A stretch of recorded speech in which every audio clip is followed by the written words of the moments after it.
सत्ता में हिस्सेदारी और नौकरी में भागीदारी तक की कल बात होगी और खम ठोक के होगी। दलित एक्ट के धाराओं के साथ उसी तरह का एक मुस्लिम सेफ्टी एक्ट बन जाए। कई मायनों में ये बेहद खास है।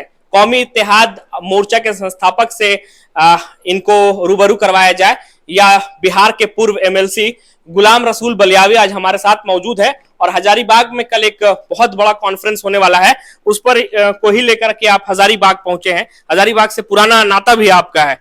कैसा रहेगा कल का प्रोग्राम और किस तरीके से इस प्रोग्राम को देख रहे हैं? आपका बहुत बहुत शुक्रिया। जो मुख्य रूप से एजेंडा है उसमें दो पार्ट है। एक एजेंडा है मुसलमानों से, मुस्लिम कम्युनिटी में जिस तेजी के साथ शादियां महंगी हो रही, कर्ज लेकर के दावत खिलाई जा रही है, कर्ज लेकर के वलीमा किया जा रहा, महंगी शादियों को सस्ते निकाह में कैसे बदलें, जहेज, डीजे, पटाखा, बाजा, नकदी और डिमांड को हम कैसे खत्म करें। ये सीधा सीधी मुस्लिम कम्युनिटी के माशरती और सामाजिक मामले से।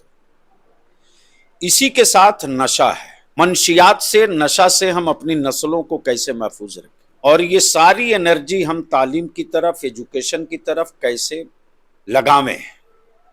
एक पार्ट ये हो गया। दूसरा पार्ट हुकूमत से। झारखंड में 10 सालों में 64 मॉब लिंचिंग हुई है। एक आदमी नहीं आवाज उठाया। सदन में एक निंदा प्रस्ताव तक नहीं पारित हुआ। एक फुट्टी कौड़ी मुआवजा तक किसी ने नहीं दिया। जैसे लगता है साहब कि इस कम्युनिटी के बच्चे जंगली घास की तरह निकल गए हैं, जो चाहे रहों दे।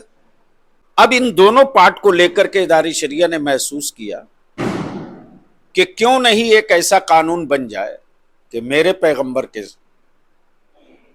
से हम मोहब्बत करते हैं और पूरी दुनिया पैगंबर मोहम्मद सल्लल्लाहु ताला अलैहि वसल्लम से डिफर नहीं करते, तो क्यों नहीं एक ऐसा कानून बन जाए कि किसी भी धर्म, किसी भी मजहब के महान भाव, वो व्यक्ति जो आस्था का केंद्र बिंदु है, तो इस तरह के व्यक्तियों को अपमान करने वाले कोई भी शख्स हो, किसी भी जाति धर्म का हो, उस पर देशद्रोह के तहत मुकदमा हो जाए। एक कानून बना दो।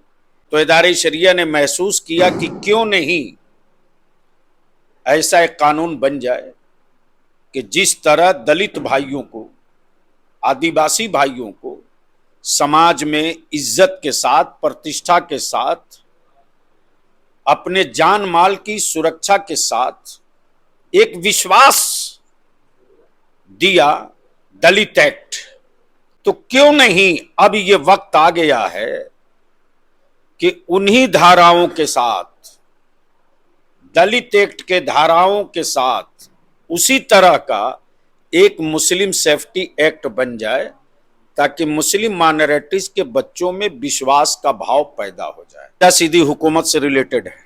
सबसे पहले 1990 में अदारे शरिया झारखंड के नाज़िम आला ने, झारखंड उलमा काउंसिल ने मिल करके एक सर्वे किया था 1990 में।